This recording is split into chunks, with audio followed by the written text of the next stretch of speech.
آپ 15 سال کی عمر میں بادشاہ بنے ہیں اور آپ پہلی جنگ لڑنے کے لیے جب جاتے ہیں، ایک بادشاہ نے سوچا اب تو ابراہیم بھی اس دنیا میں نہیں ہیں، نو عمر لڑکا بٹھا دیا گیا ہے سلطنت پر، نو عمر لڑکا بٹھا دیا گیا ہے حکومت کی باغ ڈور سنبھالنے کے لیے، ابھی تو اس نے جنگ کے طریقے نہیں سیکھے ہیں، ابھی تو اس نے جنگ کے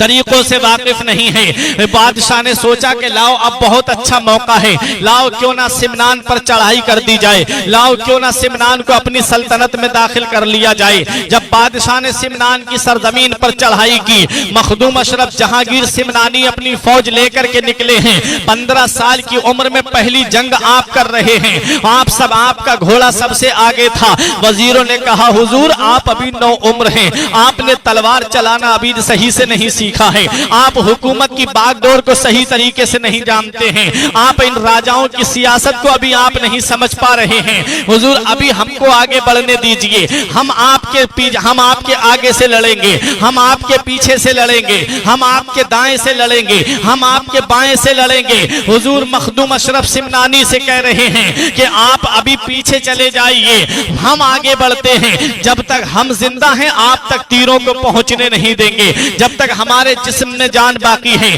ہم آپ کے اوپر کوئی بھی تیر کوئی بھی تلوار کا وار آنے نہیں دیں گے۔ مخدوم اشرف جہانگیر سمنانی فرماتے ہیں تم مجھ سے پیچھے ہٹنے کی بات کر رہے ہو، تم نے میرے خاندان کی ریت نہیں دیکھی ہے، تم نے میرے خاندان کا طریقہ نہیں دیکھا ہے۔ علی شیر خدا میدان جنگ میں جب آتے تھے تو تلواروں کے سر جھکے رہتے تھے، بریلی کا امام پکار کے کہتا ہے بہر تسلیم علی میدان میں سر جھکے رہتے ہیں تلواروں کے، صدق و عدل و کرم ہمت میں 400 شہرے ہیں ان چاروں کے۔ حضرت مخدوم اشرف جہانگیر سمنانی فرماتے ہیں ارے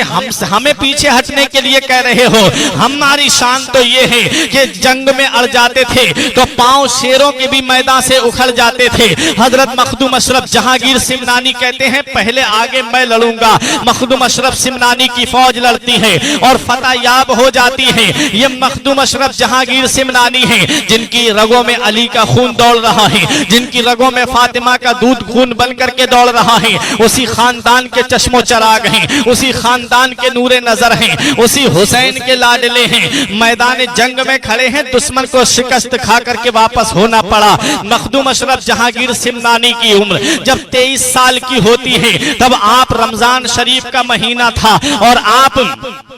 شب قدر تھی اور آپ اللہ کی عبادت کر رہے تھے، اسی اسنا میں آپ عبادت کر کے بیٹھے ہوئے تھے، اچانک سے حضرت خضر علیہ السلام حاضر ہوتے ہیں اور آپ کو سلام کرتے ہیں اور کہتے ہیں اے اشرف اگر تم چاہتے ہو کہ تمہیں آخرت کی بادشاہت ملے، اگر تم چاہتے ہو کہ سلطنت اخروی ملے تو تمہیں یہ دنیاوی حکومت کو چھوڑنا پڑے گا، تمہیں یہ دنیاوی سلطنت کو چھوڑنا پڑے گا، تم ہندوستان جاؤ، وہاں پر بنگال کی سرزمین پہ شیخ علاء الحق پنڈبی تمہارا انتظار کر رہے ہیں۔ مخدوم اشرف جہانگیر سمنانی سے کہا کہ